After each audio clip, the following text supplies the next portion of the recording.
जर खालचं लटकलेलं पोट एकच एक्सरसाइज करून कमी झालं तर अरे वा मॅडम हे किती छान आहे आणि तुम्ही किती सोप्या पद्धतीने सांगितलं असं तुम्ही नक्कीच मला कमेंट करणार.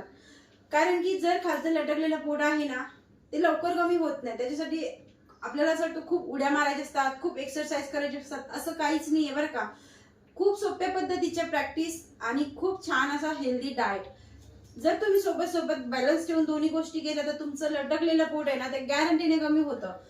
डाएट मध्ये तुम्ही काहीही वेगळं करू नका. जर हे लटकलेलं पोट तुम्हाला कमी करायचं नाही, फक्त तुमच्या आहारामधली ना क्वांटिटी कमी करा, साखरेची कमी करा असंही बोलत नाही, फक्त क्वांटिटी कमी करा. 4 टाइम चहा घेत असाल एकच टाइम चहा घ्या किंवा 4 टाइम चहा घेता तर घ्या, पण त्याचा साखरेचं प्रमाण अगदी कमी करा. म्हणजे 2 चमच साखर घालत असाल त्यात अर्धा चमचा साखर घाला. हे पोट लटकलेलं हळूहळू तुमचं आतमध्ये जाणार. आणि अशी छान एक प्रॅक्टिस दाखवते, त्याच्यासोबत अजून एक करायची ऍडव्हान्स मध्ये. या 2 प्रॅक्टिस दिवसातनं 2 टाइम करा, 3 टाइम करा आणि खालचं लटकलेलं पोट कमी करा. सांगितलेल्या पद्धतीने सगळ्या गोष्टी फॉलो केल्या तर रिझल्ट येतोच. एक हात कमरेवर ठेवायचा, एक हात ह्या पोझिशन मध्ये आणि इथे पायाला किक मारायची क्रॉस मध्ये. आता क्रॉस मध्ये किक मारल्याने पूर्ण इथे प्रेशर येतं आपल्या पोटावरती आणि हिप्स वरती देखील. ह्या पोझिशन मध्ये जायचं. 1 2 3 4 5 6 7 8 9 10. दुसऱ्या साइडून सेम पोझिशन करायची.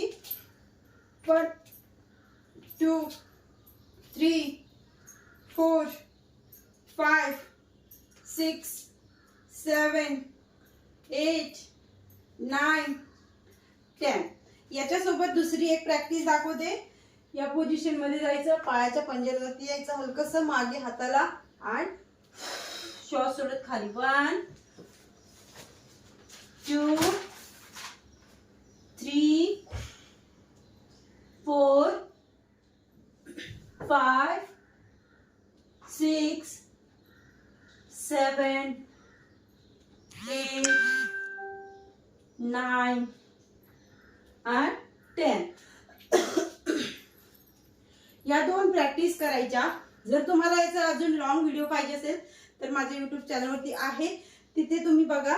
पोटाच्या एक्सरसाइज अजून तुम्ही कोणत्या करू शकता जेणेकरून तुम्हाला चांगला रिझल्ट येईल. पूर्ण डिटेल्स मी तिथे लॉंग व्हिडिओवरती सांगितलेले